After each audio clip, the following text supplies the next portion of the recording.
सच कहा है किसी ने, अगर तुम्हें अपनी कीमत पहचाननी है तो अपना समय और अपनी एनर्जी उन लोगों पे कभी बर्बाद मत करना जो लोग आपकी बातों को समझ नहीं सकते। वो लोग जो आपको बकवास समझते हैं और ये तो किसी काम का नहीं, इससे क्या ही होगा। ऐसी सोच वाले लोगों से दूर रहो। दोस्तों, ऐसे ही एक युवक की कहानी है जो खुद को दूसरों से कम समझता था और अपनी कीमत नहीं जानता था। आज की जो कहानी है ये आपकी जिंदगी बदलने वाली है। लेकिन इससे पहले कि आप कहानी में खो जाएं, हमारे इस YouTube चैनल को सब्सक्राइब कर लें। तो चलिए कहानी शुरू करते हैं। एक बार की बात है, एक महान गुरु प्रवचन दे रहे थे। प्रवचन में आसपास के लोग भी शामिल थे। सभी लोग गुरु को सुन रहे थे। कुछ देर में प्रवचन खत्म हो गया। तब लोगों ने गुरुदेव को प्रणाम किया और अपने अपने घर को चल पड़े। पर एक युवक वहीं पर बैठे रह गया। गुरु की नजर उस युवक पर पड़ी तो वो पूछ बैठे, क्या बात है वत्स, कोई जिज्ञासा है क्या? युवक गुरु के पास गया और प्रणाम करके बोला, गुरुदेव, बहुत उलझन में हूँ। जितना इस बारे में सोचता हूँ उतना ही उलझ जाता हूँ। कैसी उलझन है वत्स? गुरु ने प्रश्न किया। युवक हाथ जोड़कर बोला, गुरुदेव, ये संसार कितना विशाल है। संसार में लाखों करोड़ों लोग निवास करते हैं। उनमें भी एक से बढ़कर एक विद्वान कलाकार योद्धा है। ऐसे में उन सब के बीच मुझ जैसे सामान्य प्राणी का क्या मूल्य है? युवक की बात सुनकर गुरु मुस्कुरा दिए। वे बोले, तुम्हारे जिज्ञासा का उत्तर मिल जाएगा, पर इसमें थोड़ा सा समय लगेगा। क्या तब तक मेरा एक छोटा सा काम कर सकते हो?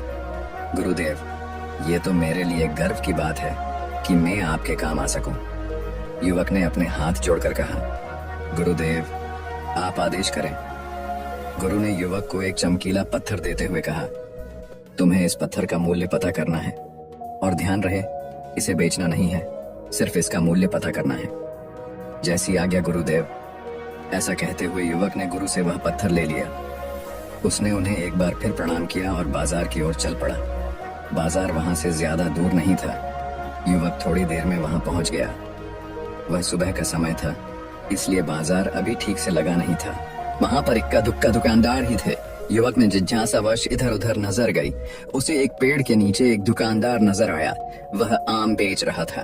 युवक उस दुकानदार के पास पहुंचा और उसे पत्थर दिखाते हुए बोला, क्या आप इस पत्थर की कीमत बता सकते हैं? दुकानदार एक चालाक व्यक्ति था। पत्थर की चमक देखकर वह समझ गया कि अवश्य ही यह कोई कीमती पत्थर है। वह बनावटी आवाज में बोला, देखने में तो कुछ खास नहीं लगता, पर मैं इसके बदले 10 आम दे सकता हूँ। दुकानदार की बात सुनकर युवक को हल्का सा क्रोध आ गया। वह मन ही मन बंदर समझता है। इतना सुंदर पत्थर और इसका मूल्य सिर्फ 10 आम, अवश्य ही यह झूठ बोल रहा है। युवक को चुप देखकर दुकानदार बोल उठा, क्या कहते हो, निकालूं आम पर? युवक ने दुकानदार को कोई जवाब नहीं दिया। वह चुपचाप आगे बढ़ गया। सामने एक सब्जी वाला अपनी दुकान सजा रहा था। युवक उसके पास पहुंचा और उसे पत्थर दिखाते हुए उसका मूल्य पूछा। उस पत्थर को देखकर सब्जी वाले की आंखें खुशी से चमक उठी। वह मन ही मन सोचने लगा, यह पत्थर तो बहुत कीमती जान पड़ता है। अगर यह मुझे मिल जाए तो मजा ही आ जाए। क्या हुआ भाई, कहाँ खो गए? युवक ने दुकानदार की तंद्रा तोड़ी। सब्जी वाला चौंकता हुआ बोला, कुछ नहीं, कुछ नहीं, मैं तो बस मन ही मन इसकी कीमत की गणना कर रहा था। वैसे मैं इस पत्थर के बदले एक बोरी आलू दे सकता हूँ। सब्जी वाले के चेहरे की कुटिलता देखकर युवक समझ गया कि यह दुकानदार भी मुझे मूर्ख बना रहा है। मुझे किसी और से इसका मूल्य पता करना चाहिए। ये सोचता हुआ युवक आगे बढ़ गया। सब्जी वाले दुकानदार ने युवक को पीछे से आवाज लगाई, क्या हुआ भाई? अगर आपको यह मूल्य कम लग रहा है तो बताएं तो सही, मैं इसे बढ़ा दूंगा। पर युवक ने उसकी बात पर ध्यान नहीं दिया।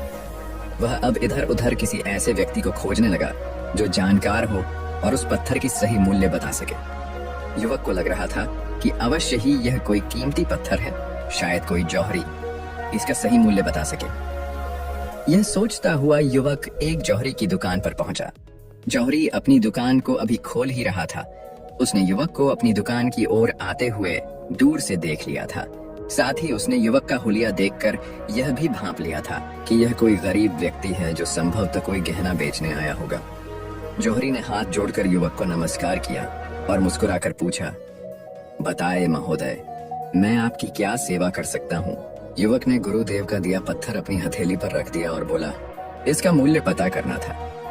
पत्थर को देखते ही जौहरी उसे पहचान गया कि यह बेशकीमती रूबी पत्थर है जो किस्मत वाले को मिलता है। वह बोला, पत्थर मुझे दे दो और मुझसे 1 लाख रुपए ले लो। कहते हुए जौहरी ने पत्थर लेने के लिए अपना दाहिना हाथ बढ़ाया, पर तब तक युवक ने पत्थर को अपनी मुट्ठी में बंद कर लिया था। उसे पत्थर के मूल्य का अंदाजा हो गया था, इसलिए वह गुरुदेव के पास जाने के लिए मुड़ गया। जौहरी ने उसे पीछे से आवाज लगाई, अरे रुको तो भाई, मैं इसके 50 लाख दे सकता हूँ। लेकिन युवक को वह पत्थर बेचना तो था नहीं, इसलिए वह रुका नहीं और दुकान के बाहर आ गया। पर जौहरी भी कम चालाक नहीं था। वह उस अनमोल पत्थर को किसी भी कीमत पर अपने हाथ से जाने नहीं देना चाहता था। वह दौड़कर उसके आगे आ गया और हाथ जोड़कर बोला, तुम यह पत्थर मुझे दे दो, मैं इसके बदले 1 करोड़ देने को तैयार हूँ। युवक को जौहरी की बातों में अब कोई रुचि नहीं रह गई थी। वह जल्द से जल्द गुरुदेव के पास पहुंच जाना चाहता था, इसलिए ना तो वह रुका और ना ही उसने जौहरी की कोई बात का जवाब दिया। वह तेज तेज कदमों से गुरु के आश्रम की ओर चल पड़ा। जौहरी ने पीछे से आवाज लगाई, यह अत्यंत मूल्यवान पत्थर है, अनमोल है, तुम जितने पैसे कहोगे मैं दे दूंगा। यह सुनकर युवक परेशान हो गया। उसे लगा कहीं पत्थर के लालच में जौहरी उसे पकड़कर जबरदस्ती ना करने लगे, इसीलिए वह तेजी से आश्रम की ओर दौड़ पड़ा। युवक जब गुरु के पास पहुंचा तो वह बुरी तरह से हाँफ रहा था। उसे देखकर गुरु मुस्कुरा दिए, फिर भी उन्होंने अपने चेहरे से कुछ भी जाहिर नहीं होने दिया। वे बोले, क्या बात है वत्स, तुम कुछ डरे हुए से लग रहे हो। युवक ने गुरु को प्रणाम किया और सारी बात कह सुनाई। साथ ही उसने वह पत्थर भी उन्हें वापस कर दिया।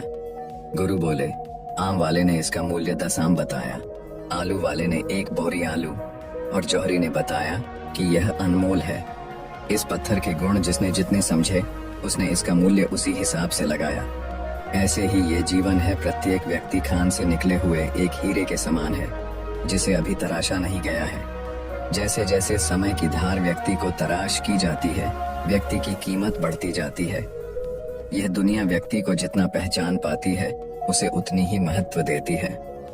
कहते हुए गुरु एक क्षण के लिए रुके, फिर बोले, किंतु आदमी और हीरे में अंतर यह है कि हीरे को कोई दूसरा तराशता है और व्यक्ति को अपने आप को स्वयं ही तराशना पड़ता है।